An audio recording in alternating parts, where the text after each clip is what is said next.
Hi everyone, welcome to the Celebrity Diaries. Marvin Gaye, the unbelievable American vocalist, lyricist, performer, and record maker, made a permanent imprint on the music industry, notwithstanding confronting monetary battles during his lifetime. At the season of his passing in 1984, the Gaye domain was in critical obligation, owing up to $9 million for the most part to the IRS for neglected burdens. Amazingly, his total assets were assessed to be $9 million preceding his passing.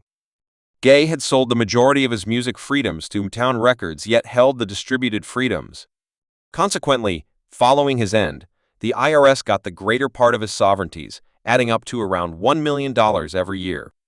Notwithstanding these monetary challenges, Gaye's effect on R&B music was gigantic. He assumed an urgent part in molding Motown sound and was credited with delivering a portion of its generally persevering hits. Gaye's melodic excursion started when he marked a performance contract with Mtown Records, where he immediately rose to unmistakable quality during the 1960 hits, like How Sweet It Is to Be Adored by You, and I Heard It Through the Graph. Plant shot him to popularity, laying out him as a main figure in the business. Over the years, they developed from a vocalist to a sex image and social pundit procuring monikers, for example, the ruler of Mtown and the ruler of soul, whose melodic heritage stretches out past graph-besting singles incorporating 25 studio collections. Furthermore, 6-7 outline singles on the Bulletin anyway. Gaye's abilities were not bound to music alone. He additionally fiddled with acting, showing up in the television series The Song of Andy Crocker and the film Chrome and Hot Calfskin. Poisley Gaye got various praises and awards, including enlistment into the Michigan Wild Legends Lobby of Distinction, the Beat and Blues Music Lobby of Distinction, and the Lyricist Corridor of Distinction. His commitments were further honored with the renaming of Washington, D.C.'s Watts Branch Park to Marvin Gaye Park and the assignment of the 5,200 block of Foot Road, Upper East, as Marvin Gaye Drive in acknowledgement of his perseverance through influence on American music. The U.S. Postal Help respected Gaye with a memorial stamp as part of their music symbol series in 2019. In spite of his monetary woe, Marvin Gaye's creative heritage stays a basic piece of the social texture, proceeding to motivate ages of artists and fans overall. Marvin Gaye's process started on April 2, 1939, in Washington, D.C., where he was conceived. Marvin Pence Jr.'s childhood was set apart by both melodic openness and familial challenges. His dad, Marvin Sr., filled in as a clergyman, while his mom, Alberta, functioned as a homegrown partner with kin. Frankie Ziola and Jean, along with more established stepbrothers, Michael and Antoine. Marvin's experience growing up was spent in the Fairfax Lofts, a public lodging project in the Southwest waterfront. Local brought up in the Pentecostal confidence, G's earliest melodic encounters unfurled within the walls of the House of God Church, where he started singing at the youthful age of 4. Anyway, his childhood was defaced by the apparition of homegrown maltreatment, with Marvin Sr. exposing him to what were depicted as serious beatings. Regardless of these difficulties, Gaye sought after his schooling, joining in a few schools including CFAX Primary School, Randall Center School, Spiner's Secondary Set, and Cardew High School. All through his scholarly years, he displayed his imaginative gifts by partaking in school plays and loaning his voice to happiness clubs and do gatherings anyway. At 17 years old, Gaye settled on an urgent choice to leave formal training behind and enrolled in the U.S. Flying Corps. His time in the military was brief as he developed frustration with the unremarkable undertakings doled out to him as a fundamental pilot. In a bid to remove himself from this circumstance, Gaye depended on faking psychological instability, at last prompting his release from administration. Marvin Gaye's post-military vocation unfurled with a blend of mishaps and victories, at last impelling him into the spotlight of the music industry. Collaborating with companion Ree Palmer Gaye, he framed the Female Horses, a vocal group of 4 that grabbed the eye of incredible performer Bo Diddley. With Diddy's help, the gathering got a Manage All Right record, an auxiliary of Columbia anyway. Their spell with the name was short-lived as their single Why Spice neglected to cause disturbances on the outlines, prompting their excusal. Unfazed, Gaye and his bandmates pulled together under the direction of Harvey Fuqua, a prime supporter of the R&B bunch.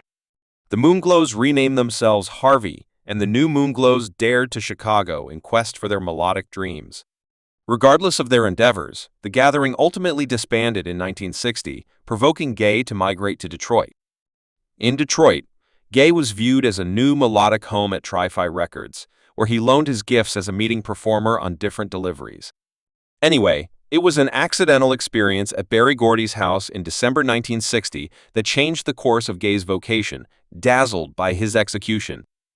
Gordy burned through no time, inducing Gaye to TLA, an auxiliary of Mtown Records, Gaye's debut single under Motown. Let Your Still, a small voice be your aid, stir things up around town in May 1961, proclaiming the appearance of a blossoming ability. The following month saw the arrival of his debut collection. The heartfelt states of mind of Marvin Gaye making way for his rising in the business-coordinated efforts with striking craftsmen like the Marvelettes yielded hits like Beechwood, 4 less 5,789, while solo undertakings like Obstinate Sort of Individual exhibited. Gaye's flexibility and appeal by 1963 Gay Star was on the ascent with unparalleled delight, denoting his most memorable top 10 single on the board, Hot 100 Diagram, all through the decade. Prattle produced a line of solo, what's more, cooperative collections, including effective organizations with Mary Wells. Kim Weston and Tammy Durrell, a watershed second, showed up in 1968 with the delivery of I Heard, unofficially catapulting Gaye to the highest-rated spot, furthermore, establishing his status as a bona fide genius regardless of his business wins. Gaye wrestled with sensations of deficiency and control inside the industry, opinions that would shape his imaginative excursion in the years to come. As the 10 years attracted to a nearby Gaye, he proceeded to enamor crowds with hits like Too Bustling, Contempt, Lading My Child, and That Is How Love Is, further setting his standing as one of R&B's most compelling voices. In 1971, Gaye inked a noteworthy arrangement with Mtown worth a faltering $1 million. The apex of Gaye's prosperity during this period accompanied the arrival of his original collection. What's Happening in 1971? The collection reverberated with crowds procuring gold confirmation in the US and platinum status in the UK. It was an impactful reflection on friendly and policy-centered issues of the time, displaying Gaye's profundity as a craftsman proceeding with his series of wins. Gaye circled back to the famous collection, How About We Get It On? In 1973, the collection took off to the highest point of the top R&B hip bounce top collections, Graph, and topped at number 2 on the announcement 200 Graph. Its nominal track turned into a diagram, beating hit, further setting Gaye's status as a melodic force to be reckoned with. In that very year, Gaye worked together with Diana Ross on a collection named Diana and Marvin, which delighted in extensive achievement, arriving at the main 10 on different graphs in the UK and US. Gaye's imaginative energy endured over time, with his resulting studio collections reliably accomplishing top 10 status on the top R&B hip jump collections outline. I Need You delivered in 1976, check one more high point in his vocation, arriving at number 4 on the board too. 100 outline in a strong movie in 1982, Gaye left from Mtown Records and joined the program of CBS Record Auxiliary. Columbia Records. The shift demonstrated productive finishing in the arrival of his best collection. 12 p.m. Love. Sometime thereafter, the collection earned basic approval and business achievement, accomplishing 3x platinum status in the U.S. and diagramming in numerous nations overall. The collection's lead single, Sexual Mending, turned into a social peculiarity, acquiring Gaye 2 Grammy grants and accomplishing platinum confirmation in the U.S., notwithstanding his troublesome demise in 1984. Gaye's melodic heritage persevered with the posthumous arrival of 4 studio collections, guaranteeing that his effect on the music industry stayed powerful for ages to come. Marvin Gaye's life was set apart by both melodic virtuoso and individual disturbance, a story that unfolds like a progression of emotional parts of individual life. On January 8, 1964, he traded promises with Anna Gordy, the senior sister of Berry Gordy, the popular organizer behind Mtown Records. Notwithstanding their critical age, whole Anna was 17 years his senior. The couple left on an excursion together anyway. Their association confronted a surprising turn in 1965 when Anna's niece Denise Gordy brought forth a child. It was subsequently uncovered that Marvin was the organic dad of the kid named Marvin III. Denise was a simple 16 years of age at the hour of the birth, adding one more layer of intricacy to the circumstance. Thanks for watching this video.